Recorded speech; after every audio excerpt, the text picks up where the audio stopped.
pessoal, sejam bem-vindos. Nós somos o podcast Simbora, o podcast do quarto semestre do curso de Produção Multimídia do Senac.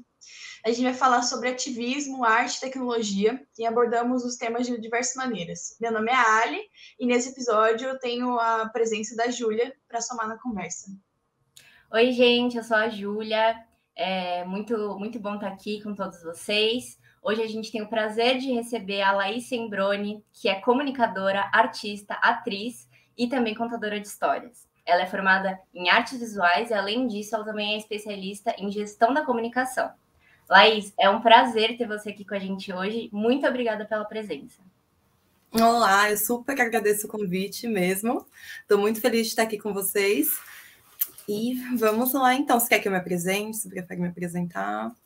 Então, eu queria que você contasse um pouco para a gente sobre você, o que você faz, o que você gosta de fazer, esse negócio de contação de história também. Se quiser compartilhar com a gente, fica à vontade. Tá bom, perfeito. Vou tentar ir por uma ordem mais cronológica. Vamos lá. Eu comecei fazendo teatro, bem nova, assim, com uns 14 anos. E aí eu gostei muito, segui no teatro. Só que terminando o ensino médio, eu falei, ok, preciso fazer uma faculdade e nesse momento não vai ser de teatro. Aí eu fui estudar artes visuais, que também é uma outra linha que eu gosto muito. Então eu me formei em artes visuais, fiz um curso também técnico, paralelo com a faculdade, aí me formei como atriz.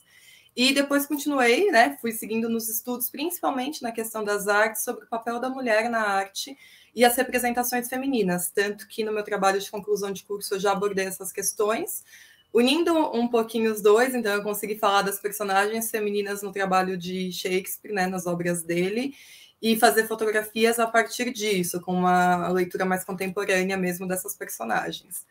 E aí segui nesses estudos de arte e comecei a estudar comunicação também. Aí eu me especializei em comunicação, depois, mais recentemente, né, acabei de me especializar em gestão escolar e fui seguindo para a área da educação.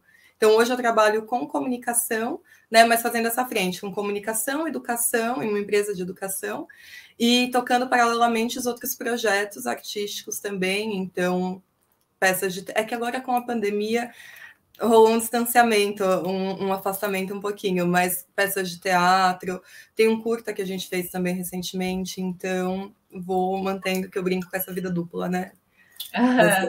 Mas que se complementam no final das contas, então... Ai, demais. E sobre esse curta aí que você fez, eu vi que ele saiu em festival nacional e internacional, né? Se você Sim. quiser contar um pouco pra gente sobre ele, como é que foi fazer esse processo.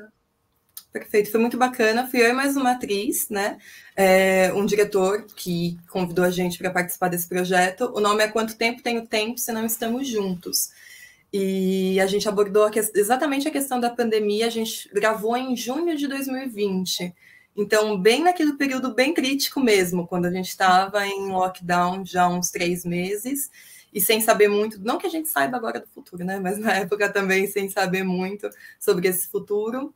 E foi uma criação, em algum ponto foi uma criação coletiva, porque a gente trouxe também muitas coisas para lá, tem muitas coisas biográficas nesse curta. Tanto que o poema do final fui eu que escrevi, a gente colocou ali junto, a trilha sonora foi a outra atriz que auxiliou, né, que fez essa trilha, então foi muito bacana, e foi muito bacana gravar nesse período falando de coisas tão nossas, sabe? Expondo tanto da gente nisso, assim. Geralmente no teatro, a Letícia que fez esse curta comigo, então eu já tive a oportunidade de atuar com ela antes em outras peças, mas sempre com um distanciamento muito grande da gente para a personagem, né? Então esse curta acho que foi um dos primeiros trabalhos de aproximar mesmo, assim, de você falar, tá, vamos lá, né? É um pouco mais, chega até a ser um pouco mais difícil, porque tem muito de mim aqui, então até onde eu vou expor, né? É um trabalho pessoal, né? Ser atriz é difícil por essa questão. Quer dizer, eu imagino, né? De separar uma coisa da outra, personagem com a vida pessoal. Eu imagino que deve ser um desafio. Sempre tem um pouco de você, né? É o que a gente brinca, não existe, né? Não tem como você ter essa separação completa, assim. Sempre tem muito de você, tem toda a sua experiência ali, e até isso que faz ser tão rico a questão de diferentes atrizes, né? Diferentes atores interpretarem o mesmo personagem, porque cada um traz a sua leitura dele, né? Então, nunca vai ser a mesma coisa. A gente já fez uma montagem que 3 atrizes faziam a mesma personagem em momentos distintos da vida dela.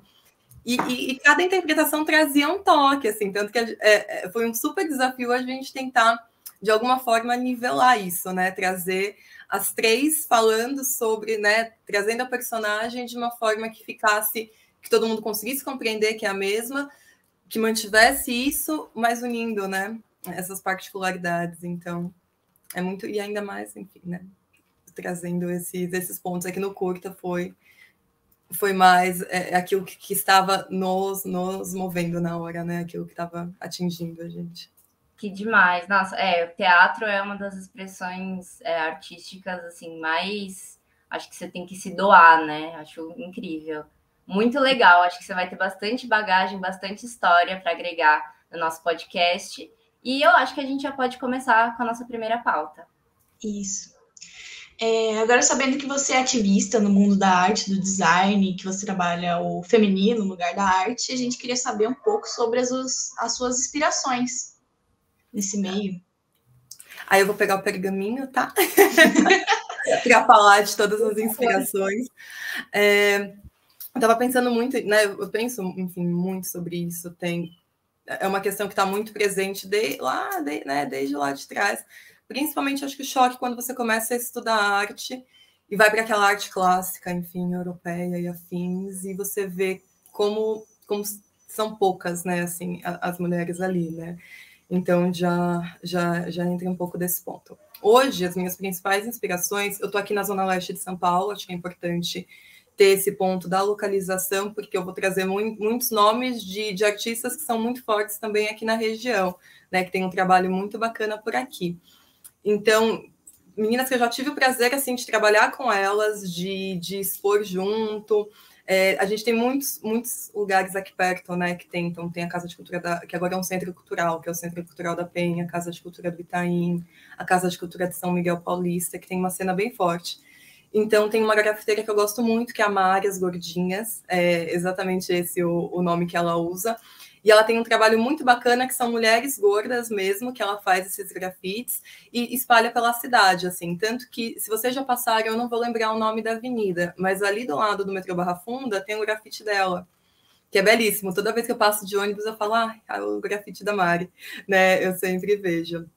Então, ela é uma super inspiração. A Hanna Lucatelli, que tem também, que é uma muralista, que trabalha muito essa questão do sagrado, essa questão da força feminina, né, em contraposição com a fragilidade que muitas vezes é abordada. Ela traz muito essa força, essa aura sagrada mesmo, assim, dessas mulheres de poder, e que tem ali no Minhocão. Tem um trabalho dela também muito, muito bacana. A Hanna, estou também sempre acompanhando. Tem a Jana, que também é aqui da Zona Leste, tem a Daiane Ockpney. A Daiane, ela se descobriu autista recentemente. Então, é muito bacana, porque na página dela, além de falar da questão das ilustrações que ela fez um projeto muito legal de ilustrações de escritoras feministas, escritoras, enfim, e expôs isso recentemente. Ela também fala agora da questão do autismo e de como foi ter esse diagnóstico aos 31 anos e tudo mais. Então, eu também gosto muito, muito de acompanhar. E aí eu vou para artistas clássicas também, aí Cindy Sherman, que já fazia aqueles autorretratos fantásticos, né? E que está em exposição, sempre tem trabalhos dela em exposição no MAC, ali no Ibirapuera. A Rosana Paulino, que inclusive saiu agora numa escola de samba e tem um trabalho muito forte com a questão da cultura negra. Se eu não me engano, ela tem um trabalho também lá no Museu Afro e várias outras exposições assim que ela participa. E trabalhando muito essa questão da costura, da ancestralidade mesmo, assim. O trabalho dela é belíssimo e é muito impactante, assim. Você vê e você já sabe que é a Rosana Paulino, sabe? Ela que faz aqueles bordados? Ela traz uns bordados. Tem um trabalho que é muito bacana, que ela costura a boca das personagens que ela retrata, assim, nos trabalhos. Então, é lindo, lindo, assim, mesmo. Na época da faculdade, ela foi conversar com a gente um dia, então eu já tive a oportunidade de estar ali, também num outro workshop com ela, então super acessível, muito atual, sou muito fã, assim, do trabalho dela mesmo.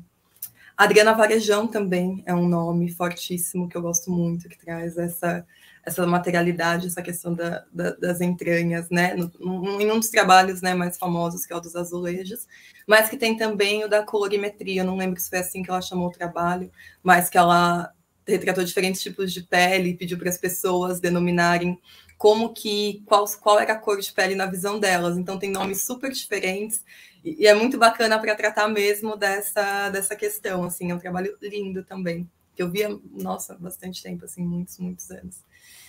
E eu tenho vários outros nomes, assim, também, seguindo nessa área, porque isso citando mais artistas visuais, né? Se a gente for falar de atrizes, de artistas em outros aspectos também, uma escritora feminista que tem um trabalho muito bacana, a Clara Verbuck. Ela tem livros fantásticos, tem um trabalho muito bacana. A Mel Duarte também. Inclusive, é que eu não vou achar aqui, mas estou, inclusive, com o livro dela autografado aqui também. Sou muito fã do trabalho dela. A Alexia Sabatella é uma artista que também, né, ainda para o lado do teatro, da música também, que tem um trabalho incrível. A Thais Araújo, no novo filme que ela lançou com o Lázaro Ramos, Medida Provisória. Tá sensacional. Não sei se vocês já viram, aliás. Não, ainda não. Tá demais. Uhum. Acho que é um pouco isso, não sei, posso... Tem alguma designer que você gosta? Já que nosso evento trata bastante de designer, se você tiver alguma referência de designer feminista também. Tem a Paula tem um trabalho muito bacana nessa parte de design. Tem um museu que eu acompanho muito as publicações, eles sempre trazem muitas designs ali. Foi criado agora, inclusive, no período de isolamento, que é um projeto da Luísa Adas, que é o Museu do Isolamento.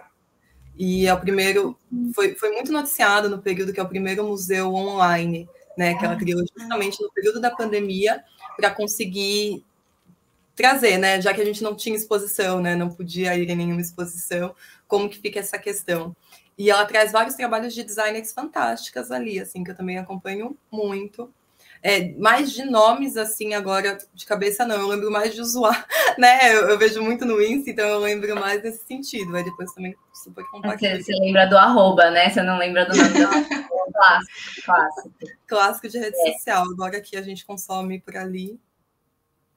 E também sobre ser mulher artista, né, acho que estamos aqui no nosso lugar de fala, eu queria falar um pouquinho sobre a síndrome da impostora da artista mulher, que é um artigo que eu vi que você escreveu, que eu achei incrível, me identifiquei demais, porque acho que principalmente nós, artistas e brasileiras, né, temos muito esse lugar de não se sentir na nossa potência máxima para poder bancar, né?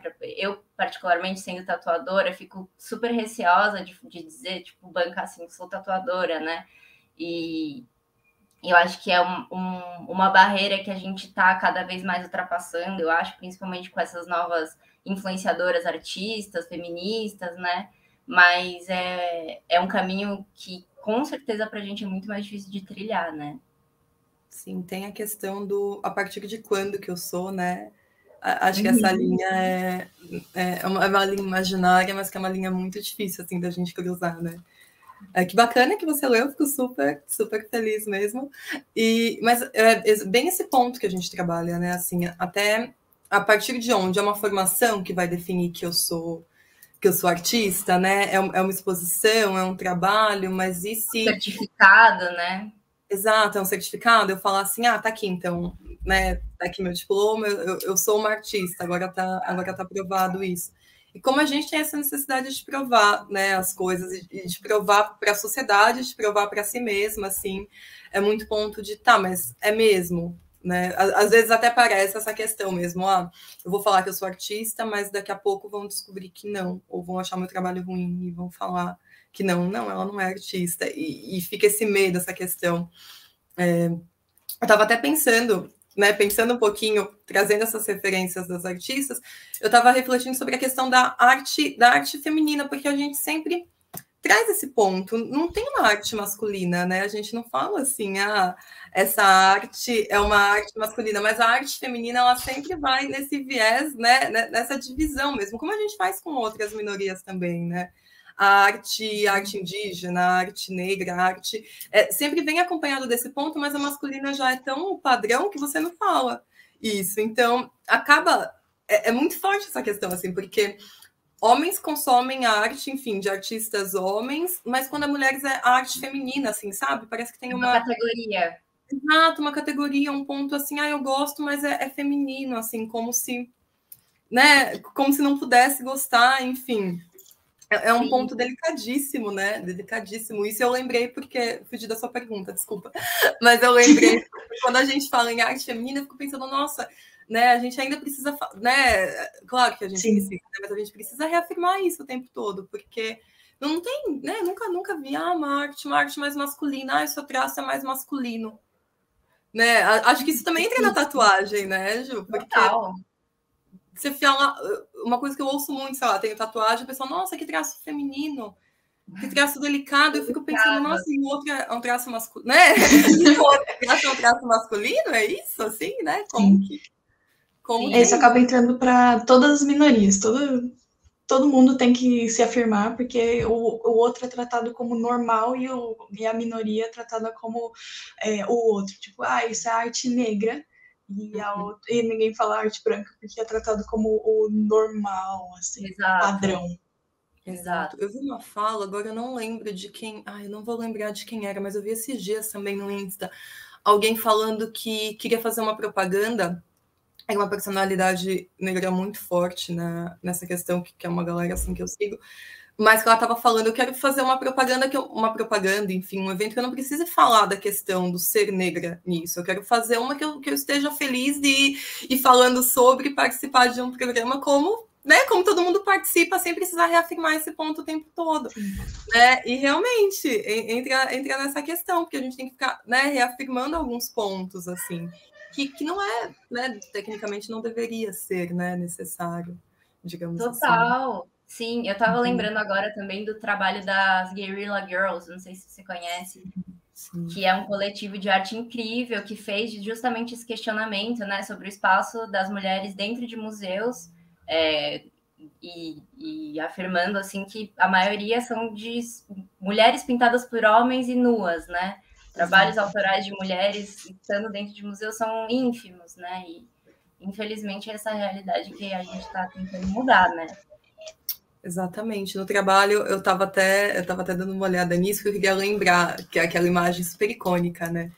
E era justamente isso, que na época menos de 5% das mulheres que estavam naquele museu, menos de 5% dos artistas, né, eram mulheres, e mais de 85% dos nus eram femininos, né? Então é esse questionamento, né? A mulher precisa estar nua para entrar no museu, né? Ela entra como modelo e não entra como artista. Fora o ponto dessa questão do anônimo, né? Dos trabalhos anônimos que também tem uma escritora que fala isso. Trabalho anônimo geralmente é feito por uma mulher, assim, né? Quando assina como anônimo é uma mulher. E a gente tem também essa questão na arte, com a questão da Camille, né? Aí citando, né, a Camille do Rodin, né? Que já é um ponto, né? Camille do Rodin, a Camille Rodin. Eu não vou saber falar o sobrenome dela, mas enfim. Mas tem uma peça muito bacana que passou também uma vez no MASP, que era Camille Rodin, e abordava essa questão de que muitos trabalhos dele, né, como ela era aprendiz, ela fazia e ele assinava, enfim. Então é um super ponto de onde começa o estilo de um e termina o estilo do outro. Enfim, é uma questão que realmente que vai. Eu só vou pegar uma água, peraí. Beleza. Tudo bem. Isso também acontece em outras mídias também, né? A gente lembra da Mary Shelley, da escritora do Frankenstein, que ela tem tanto o filme que ela publicou como o nome do marido dela, para ter visibilidade, para depois ela conseguir mudar o nome dela, e o pai ainda tinha influência, aí as pessoas lembram pelo nome do pai também, demorou para ela ser reconhecida como a autora do próprio livro. Sim. Nossa, se a gente for continuar nessa discussão aí de mulheres que foram invisibilizadas, a gente vai longe, mas dando continuidade aí à nossa discussão, eu vou puxar o segundo tema agora, que a gente quer falar sobre o espaço da mulher na política, principalmente brasileira, né? Que, infelizmente, até hoje continua muito pequeno. Vou dar os dados, que no Brasil são apenas 15% das mulheres no legislativo, sendo que apenas 2% delas são mulheres, e a primeira deputada indígena só foi eleita em 2018. E além disso, a gente também não pode deixar de pontuar os diversos casos de escândalos que aconteceram aí nos últimos anos, como o assédio sofrido pela deputada Isa Pena, que foi uma coisa que reverberou muito, e até, inclusive, mais atualmente com o Mamãe Falei também, que, enfim, não vamos nem citar essa pessoa. A morte da Marielle, que foi também algo muito marcante, e as ofensas do Bolsonaro contra a Maria do Rosário também, que são absurdas, nojentas, e eu acho que contribuem para esse espaço íntimo que a gente tem na política brasileira. E esse ano a gente está em ano de eleição, né? E pouco tem se falado sobre a representatividade feminina no Congresso brasileiro. Então, nesse âmbito, nesse assunto, eu queria saber a sua visão sobre a importância da participação das mulheres na política e quais seriam as suas expectativas aí para os próximos anos, se você tiver alguma, né? Tá difícil falar de expectativa, né? Assim, ter uma visão positiva, assim, do futuro, né? É muito complicado. Desde o golpe foi, né? Literalmente, né? Foi literalmente um golpe, assim, que mexeu, porque a gente estava vindo de, ok, temos a primeira presidenta, né, no poder, né, temos esse primeiro olhar, saudades, né, o melhor estilo, saudades, muitas saudades. E a gente ali falando, enfim, é que essa... Aí já vou também, né, entrar nesse ponto, essa atuação política, essa questão dessa militância mesmo, de ir para a rua, de ir em protestos e tudo mais, sempre foi muito forte, assim, para mim. Então, eu acompanhei muito de perto os protestos antes, os protestos lá no começo, quando foi a questão da passagem, né, lá em junho de 2013, que isso aconteceu. E aí ver como que esse movimento, né, foi seguindo, enfim, até os protestos contra o golpe, né, falando tudo isso. E aí depois que veio, foi só caindo cada vez mais, assim. Eu lembro que quando o Bolsonaro foi eleito, foi um ponto que eu não acreditei, assim, de verdade. Estava com um amigo meu em casa. E desde o começo, né? Desde o começo, quando falaram que ele estava concorrendo, a gente ficou, não, esse cara não vai ganhar, né? Não é possível que esse cara ganhe, tipo. Que distopia é essa, né? Esse cara não vai ganhar. E aí foi seguindo, e a gente, não é possível, né? Não é possível que tá indo, ele não vai ganhar. E quando ele ganhou, foi um choque tão grande, assim, que a gente parou, assim, né? De verdade, assim, a gente parou e a gente falou, cara, é isso, assim, que 4 anos de pesadelo, né? Que a gente vai ter pela frente. E que já começou, que eu lembro que a primeira medida que ele tomou foi a extinção do Ministério da Cultura. Assim, foi o primeiro ponto, assim, ele entrou e pá, tipo, extinguiu o Ministério da Cultura como uma das primeiras ações. Então, daí em diante, é até difícil, né, recuperar, assim, esse fôlego para pensar, assim. Esse ano, até, né, respondendo a sua questão da questão da participação das mulheres na política, ainda é muito baixa, A gente viu recentemente que mesmo nas chapas de esquerda foi divulgada uma imagem de que praticamente não tinham mulheres na mesa, né? Praticamente não tinham representações femininas. Mas acho que a gente está tão nesse desespero mesmo, nesse ponto de tirar esse cara de lá, que isso está acabando ficando como uma segunda pauta, assim. A gente, né? Eu vi nas redes sociais esse movimento, foi falado sobre isso, sobre não ter essa representatividade feminina, mas o ponto mais gritante, né? Que horrível isso, né? Mas o ponto mais gritante está sendo tirar o Bolsonaro. Então, assim, por enquanto a gente não levou tão adiante assim isso, que é sim necessário, mas a gente regrediu tanto, né? A gente regrediu tanto nesse período que é muito difícil olhar para isso, assim. A gente teve assim, muito bacana ter outros tipos, ter mais representatividade no Congresso. A gente teve eleições, né, nas últimas, deputadas eleitas, enfim, vereadoras. Isso aconteceu, mas a proporção tá muito, isso, né? Segue muito ruim, mas segue sendo o ponto principal mudar ali, né? Tirar esse presidente que nunca devia ter estado lá, né? Ter ocupado esse cargo, para aí a gente conseguir olhar com mais calma para as outras coisas, sabe? Sim, com certeza, eu acho que realmente muitas pautas foram acabando deixando, né, para trás, porque o objetivo maior agora, né, é esse aí que vamos lutar em outubro aí para conseguir. Mas uma coisa que eu descobri recentemente que me alegrou muito, eu acho que foi muito animador para várias latino-americanas foi que o México, no ano passado, instituiu a paridade de gênero no Congresso, né? Então, eu vi um vídeo do momento que a votação foi feita e é super emocionante, super legal. E eu acho que talvez dê uma pontinha de esperança, né? Eu tenho a esperança de que um dia a gente consiga instituir também a paridade de gênero aqui no Brasil em não tanto tempo, né? Se Deus quiser.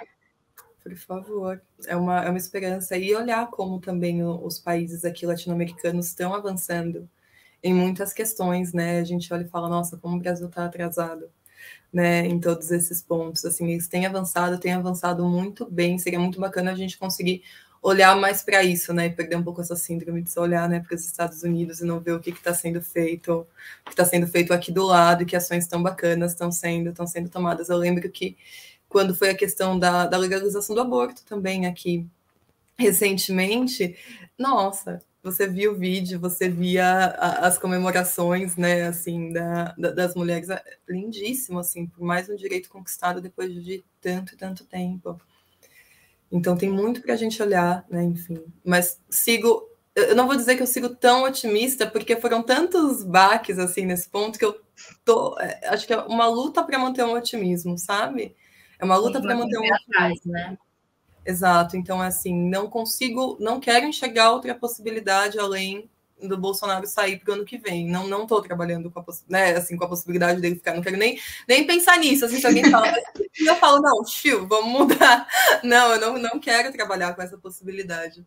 Mas eu espero que a gente avance cada vez mais mesmo nessas discussões, que era uma coisa que a gente estava avançando, que eu tinha esperança na época que o governo da Dilma conseguisse olhar com mais calma para essas questões, mas que não deu tempo, né? Que teve muita coisa nesse processo, então que a gente possa avançar nisso. E também tem toda a questão do golpe, da misoginia do golpe, enfim, vários estudos sobre isso. Tem um documentário muito bom, que é o da Petra, né? Que Democracia em Vertigem, acho que Democracia em Vertigem é o nome, que é sensacional e que aborda super essa questão e que, nossa, merecia o Oscar.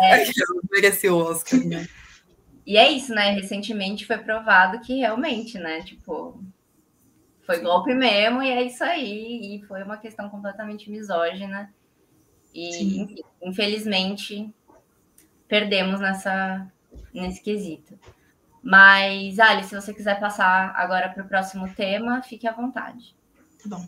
Para o nosso tema final, a gente quer falar sobre a mulher no mercado de trabalho. A gente sabe o quanto desigual é o mercado de trabalho para a mulher, tanto que diz respeito à oportunidade de emprego e remuneração, né? Quanto se refere no comportamento que esperados e aceitos por homens e mulheres. Você acha que é possível ser feito para mudar esse cenário? E quais dicas você tem para jovens que estão ingressando no mercado, principalmente na arte e no design? Uau, é um cenário, né? Enfim, é um cenário desafiador, como é nossa, né, como é todo esse nosso contexto.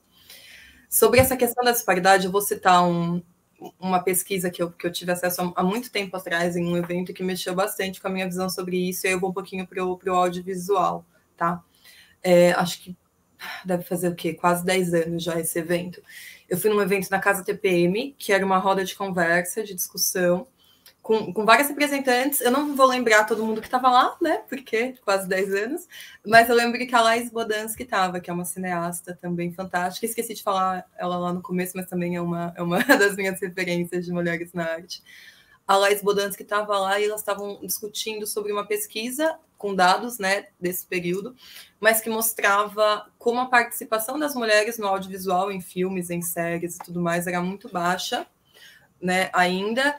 E muito interessante, assim, o recorte que elas fizeram, de que essas mulheres, quando elas estavam nos filmes ou nas séries, elas não interagiam tanto entre si, e eles pesquisaram, tipo, dessas interações, em quantas elas chegavam a falar o nome delas, e em quantas elas falavam de algum assunto que não fosse, tipo, sobre homens, ou sobre a questão romântica. Esse número, assim, era baixíssimo, assim, e eu nunca tinha olhado para isso. Eu lembro que na época eu devia ter uns 17, 18 anos, eu fiquei, gente, como assim? Eu nunca reparei que nos filmes e que nas séries as mulheres praticamente não conversam e não tem outros temas e outros assuntos sendo abordados para além da questão romântica, né? Como se a vida, assim, se resumisse a isso. Eu fiquei muito em choque com isso, com essa informação, e dali em diante eu sempre comecei a olhar muito para isso nos trabalhos. Assim, é muito bom ver como nos últimos anos tem aumentado a questão das personagens, tem aumentado essa gama, até entrando no ponto do teatro mesmo, quando você pega peças antigas, enfim, você vê que, geralmente, se eu quero ser uma personagem de destaque, é a parceira romântica desse cara, né? Então, assim, não é a mulher de destaque, assim. Eu vou até, no próximo mês, tá? Acho que acabou de entrar em cartaz, ou vai entrar em cartaz, não sei se Consolação, uma peça que é Lady Macbeth, que vai abordar a questão da Lady Macbeth, porque a peça toda é sobre o Macbeth. E, assim, a Lady Macbeth é uma personagem fantástica, de uma força sensacional, mas a peça toda é sobre o Macbeth. E isso a gente entra em várias outras questões, Hamlet, Ofélia, enfim. Então, isso também no teatro, né? Isso também era um ponto que, se você quer ter um papel bacana numa montagem antiga, você vai ser a parceira romântica do cara, assim. Dificilmente vão ter esses outros papéis com outros interesses para além disso. Então, é muito bacana ver como o audiovisual está avançando nesse ponto, né? Ver como essas participações estão avançando, mas como ainda tem muito também, né, a avançar. E sobre a questão do mercado de trabalho, aí eu já vou pegando links e enfim... E colocando, não sei se vocês conhecem uma consultora de moda que é a Thaís Farage. Não. Que tem um trabalho muito bacana nessa área de consultoria de imagem. E ela lançou um livro recentemente com uma advogada, se não me engano, Maíra Cota, falando sobre a desigualdade, mulher, roupa... Ai, eu sou bem ruim com o nome, mas é roupa, mulher, ambiente de trabalho, como se veste a desigualdade de gênero. E nesse Como se veste a desigualdade de gênero, ela fez uma análise lá do começo de falar por que tantas mulheres, enfim, procuram trabalhos voltados à moda, serviços de consultoria e tudo mais, dizendo que estão inadequadas para o ambiente de trabalho, que estão sentindo que aquela roupa ou que aquela vestimenta não é adequada para esse local. E aí elas vão seguindo assim na história, né? Tipo, vão voltando, né? Na verdade, alguns passinhos para trás, para dizer, essa inclusive é uma fala da Thaís, de que a roupa ela não resolve um problema anterior, né? Não tem como uma roupa, um look, né, uma vestimenta ali para o trabalho resolver um problema que é muito anterior, que é a questão de que o ambiente de trabalho não é um ambiente que, a priori, né, foi feito para as mulheres estarem, assim, toda a construção dele é masculina.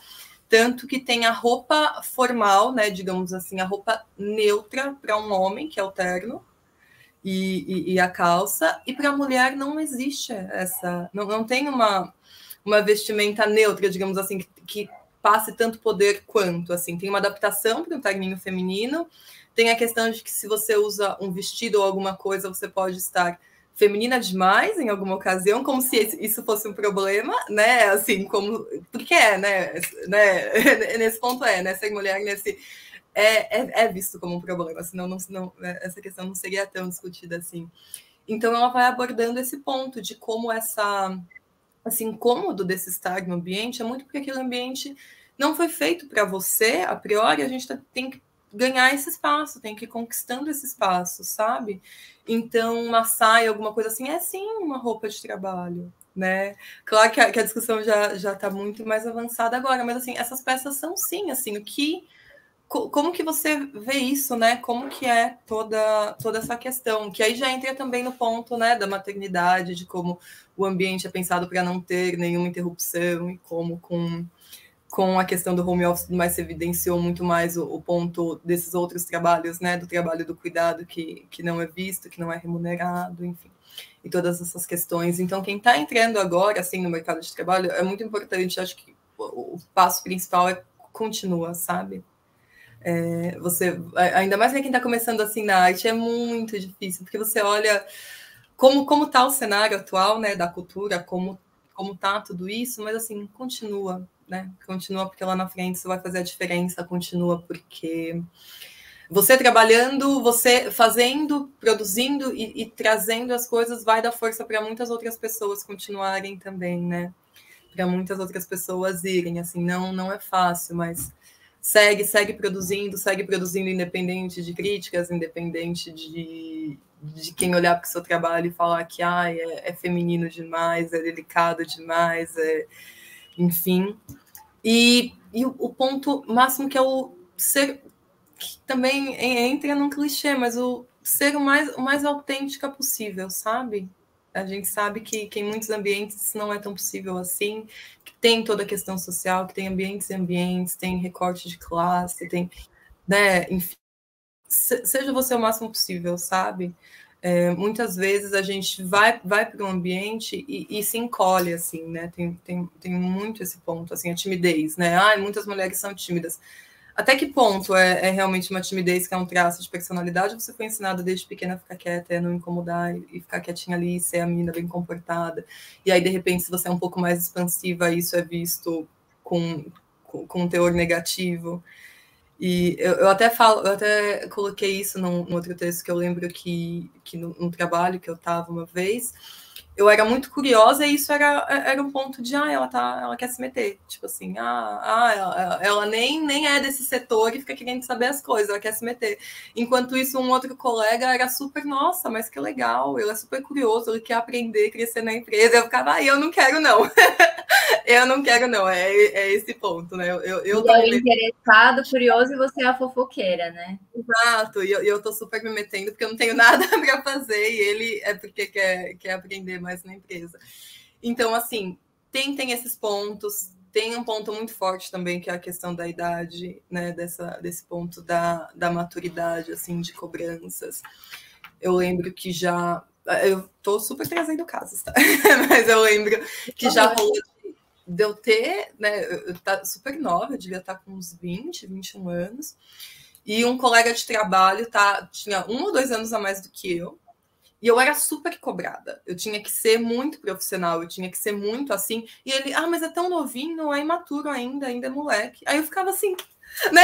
Tipo, ele é mais velho do que eu e ele é moleque. Ele é imaturo, tá tudo bem ele errar nesse nível. E eu não posso ter, tipo, uma distração aqui, que eu cometi um errinho aqui, que eu já sou muito mais cobrada, assim. Então, são coisas que estão muito, muito dadas já, né? Já são comportamentos muito colocados, assim, mas que a gente tem que ir tentando ir a uma desconstrução super trabalhosa, né? Porque a gente tem que ir tentando desconstruir lá do começo, assim, né? É lá de pequeno, quando você tem que falar para a menina, mas você já é uma mocinha e não pode fazer isso. E o menino tá tudo bem fazer as coisas. Deixa, né? Aí já entra no ponto, né? Deixa ser criança também, não precisa ter essa responsabilidade desde cedo, assim, né? Não tem que ter uma cobrança diferente, né? E é muito difícil, assim. Eu acompanho muitas amigas, enfim, muitas pessoas que eu conheço que são mães recentemente. E como é difícil não reproduzir coisas ou tentar criar sendo menos. Porque a gente né, já está posto, a gente vive numa sociedade machista, racista, preconceituosa, a gente tem que desconstruir isso todo dia, porque essa fala já está presente, a gente já foi criado assim, então já é entre muitas aspas, né, o normal, então você tem que ir lembrando das coisas e desconstruindo esses comportamentos o tempo todo, assim. Tanto que a gente sempre fala, né, quando a pessoa fala assim, eu não sou nada machista, sim, a gente tem que ter esse trabalho todo dia, de olhar e falar assim, nossa, né, eu tenho super esse ponto, e eu tive um olhar machista para essa situação, caramba, eu tenho que corrigir isso. E também não é, né, entrar na culpa eterna de, nossa, né, não, é tipo assim, olhei para isso, vi, corrigi, e vamos seguir. Como isso é difícil na criação, né, porque já ir desconstruindo isso, enfim, de ir trabalhando todos esses pontos. O machismo estrutural tá presente no nosso dia a dia, assim, sem a gente perceber, e infelizmente, às vezes, é uma coisa que a gente reproduz ou que a gente vê os outros reproduzindo, né? E às vezes até passar batido e a gente não consegue alertar. Mas um ponto que eu queria voltar, que você falou, que eu achei legal, foi sobre a vestimenta da mulher no trabalho. E eu lembrei de uma artista que eu acompanho, que é a Lela Brandão, que fala justamente sobre isso. Que além da gente não ter essa roupa padrão, né, para o trabalho, as roupas que nos são impostas para a gente usar são sempre as menos confortáveis, as que deixam a gente com menos mobilidade, né, e enfim, tudo pensando, né, inconscientemente, para a gente ficar tão desconfortável em si mesma que a gente não vai conseguir nem raciocinar direito para conseguir exercer a nossa função direito, né? E esse trabalho muito legal que ela faz são roupas adaptáveis, né? Que são roupas que, enfim, você pode usar para diversas ocasiões e que são roupas body friendly, né? Que são super confortáveis e que dá para usar em ambientes corporativos, enfim, eu acho incrível esse trabalho que ela faz também. Fica aí a dica para quem quiser conhecer. Muito bacana essa questão, uma questão que eu sempre brinco, não é brinco, mas é falando sério. É a questão dos bolsos nas roupas femininas, né? As roupas não têm bolsa, tipo assim, a gente não carrega nada, né? A gente sai, tipo assim, não precisa levar nada, não tem bolso. Essa jaqueta, inclusive, que eu tô uma das que eu mais gosto, porque ela tem, tipo, uns 5 bolsos, 4 bolsos. Eu falo, gente, eu nunca achei uma jaqueta com tanto bolso na minha vida, eu vou usar ela para sempre. Não precisa nem levar bolsa pro rolê.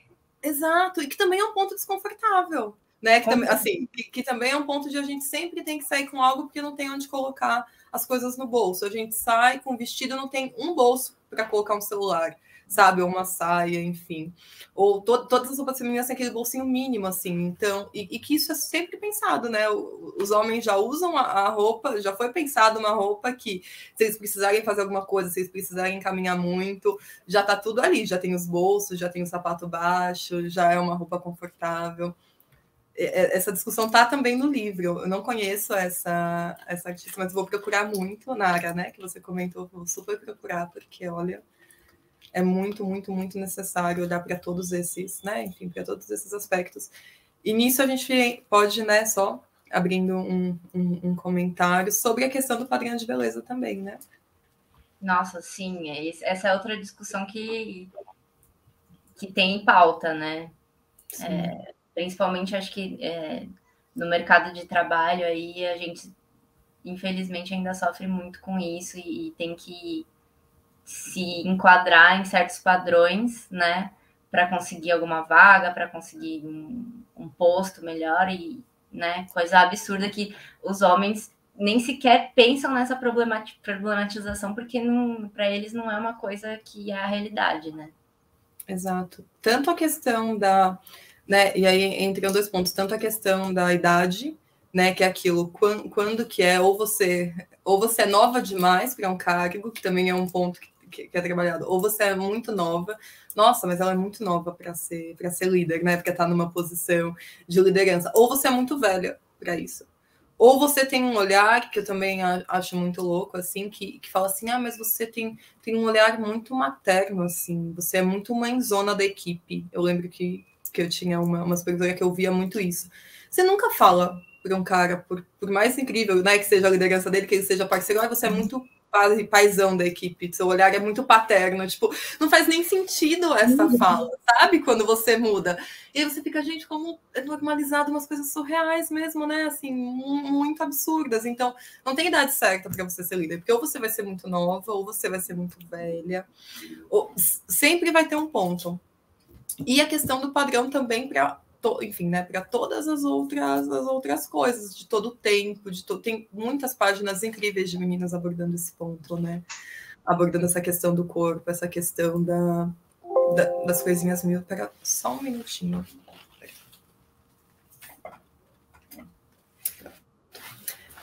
Tem muito esse ponto das meninas também abordando essa questão do corpo, do tempo que você gasta com isso, do dinheiro que você gasta com produtos de beleza, tentando se encaixar com várias rotinas que não estão na rotina masculina. Eu não lembro a fonte, porque a gente vai consumindo tanta coisa, né, com o tempo, que as fontes, assim, se perdem. Mas todo esse tempo que você gasta com isso, os caras estão gastando com outra coisa, assim, né? Estão investindo em outras coisas. E não que seja errado olhar para isso, mas, assim, é uma cobrança que eles não têm. Então, será que a gente faz porque a gente quer? Ou a gente faz porque a gente já foi ensinada, já foi cobrada desde pequena, né? A fazer isso? Até que ponto? Acho que a gente não consegue separar realmente e falar assim, né? Tem muita gente que fala, mas eu super gosto de me arrumar, eu gosto de me maquiar, eu gosto. Mas será que se você tivesse sido criada sem essa obrigação, você ia gostar? A gente não vai saber isso nunca, né? Mas assim, será que você ia gostar? Será que eles não gostam? Ou será que, como isso nunca foi posto, né? Isso não é nenhuma possibilidade? Então, assim. Sim, é bizarro. É aquela época em que homem que tomava banho e cortava a unha era chamado de metrosexual, simplesmente, tipo, por fazer o mínimo, né? Exato. O mínimo de higiene, né? Assim, às vezes você vê umas coisas que nossa, super considerado, mas você fala, gente, é o mínimo, assim. E como como tá tudo muito linkado a isso, inclusive as questões de, enfim, de casa, né, de tudo isso, que a gente também consegue entrar, né, no ponto de, nossa, mas como assim, exemplo, né, se a gente pegar um rolê mais padrão, assim, né, nesse sentido, mas como assim ela não cuidou da casa, ou não ajeitou tudo, como se fosse sempre, né, uma obrigação, ou como se o restante fosse uma ajuda, isso tá mudando agora, mas tá mudando no, né, é o que eu falo, assim, às vezes a gente tá muito nessa bolha, assim, eu tô numa bolha ali fechadinha nas minhas redes sociais, que nada que eu não quero entre ali, entendeu? Tô super protegida ali, então ali parece que, nossa, tá super tudo avançando muito, mas aí quando eu olho para fora, não tá, às vezes eu acho que eu tô falando óbvio, sabe? Trazendo alguns pontos, eu falo, nossa, mas eu vou comentar disso, eu vou falar isso, mas isso é tão óbvio, né? É óbvio para mim, assim, e para quem tá ali nessa discussão, mas para muita gente que tá fora não é. Então, são muitas questões para avançar ainda.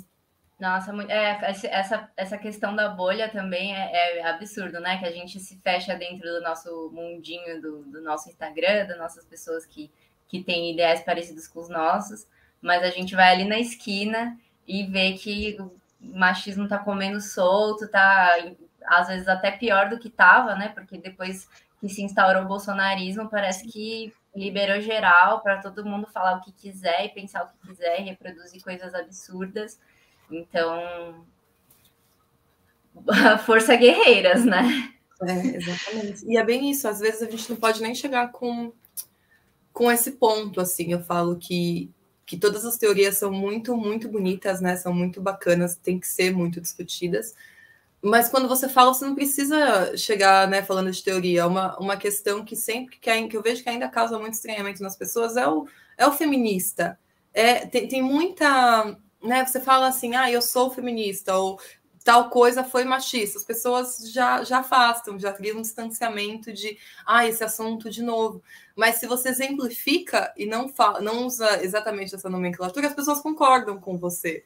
Então, assim, eu já tive muitas discussões, né, com pessoas que não tiveram muito acesso mesmo a essas coisas. Então, né, a gente não chega falando isso, assim, né? A gente não chega falando, porque segundo a Simone, né? Porque segundo tal teoria, tal autora. Não, você chega e fala assim, olha, e isso... Você faz, exemplo, você cobra isso da sua filha, você cobra isso do seu filho também? Então, por que é diferente? Né? Então, por que isso é aceito aqui e não é aceito ali?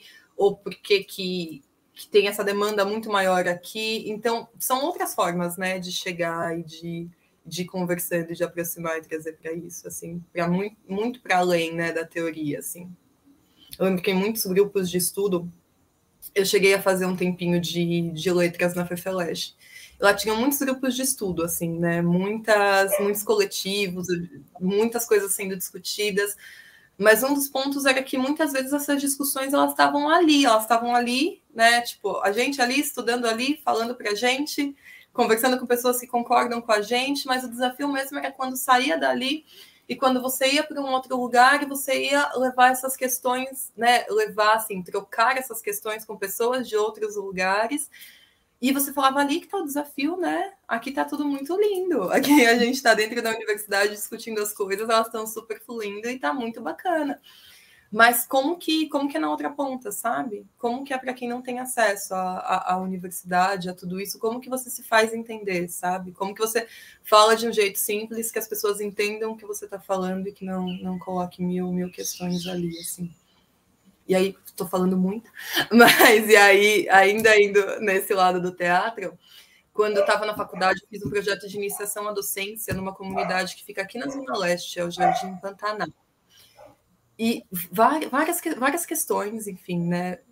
Eu na faculdade super nova, várias questões para lidar. Hoje, olhando, eu falo, nossa, eu podia ter feito muitas coisas diferentes, mas ao mesmo tempo tenho recorte, né? Eu falo assim, eu fiz o que eu podia fazer naquele momento, né? Com a idade que eu tinha, com o conhecimento que eu tinha naquilo.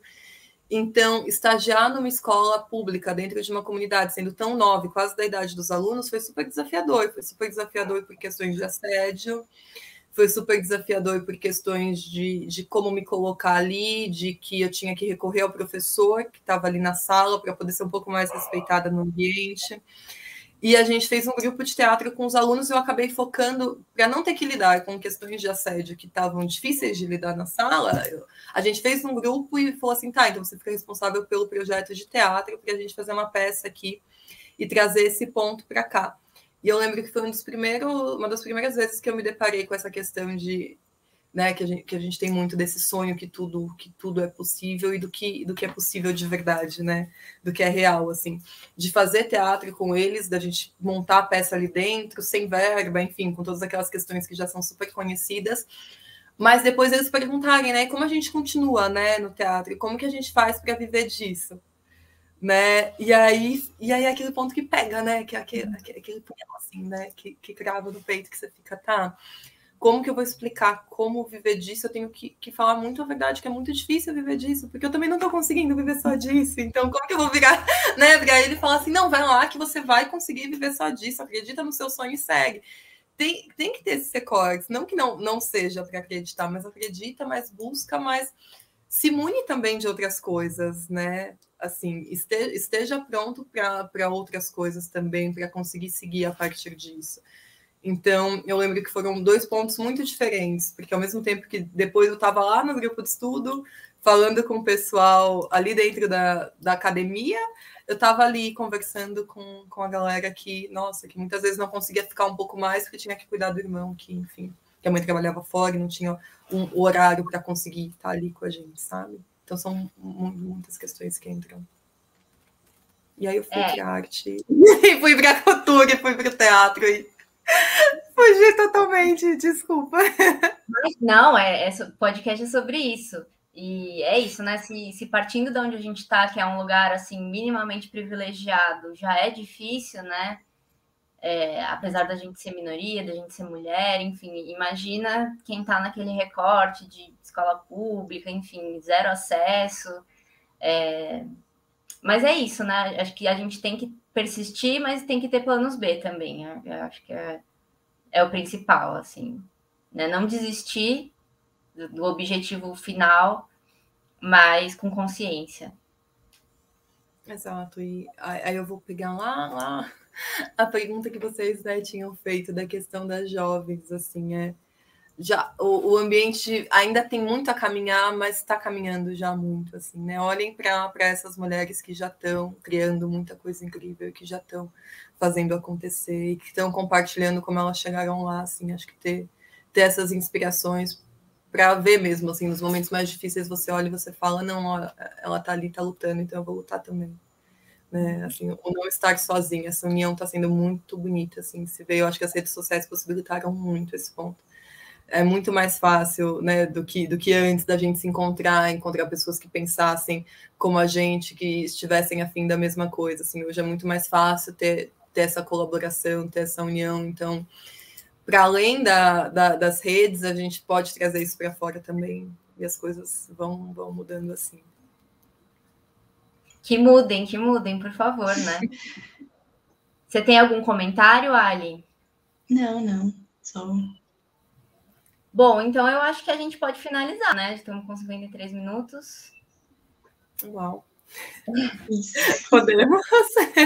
Então vamos lá, gente. Bom, estamos chegando ao fim do nosso episódio. Foi incrível a nossa conversa com a Laís. Em nome da nossa turma, quero agradecer de novo a sua presença aqui e reiterar o convite para o nosso evento, que vai acontecer dia 7 e 8 de junho. Vai ser super legal, vai ter várias coisas incríveis. E muito obrigada de novo. Eu super agradeço o convite mesmo. E não percam o evento, porque vai estar incrível. Sim. E, gente, também não se esqueçam de seguir a gente nas redes sociais, Facebook, Instagram e TikTok, Prod Multimídia. A gente está postando tudo lá. Acompanhem a gente e até mais.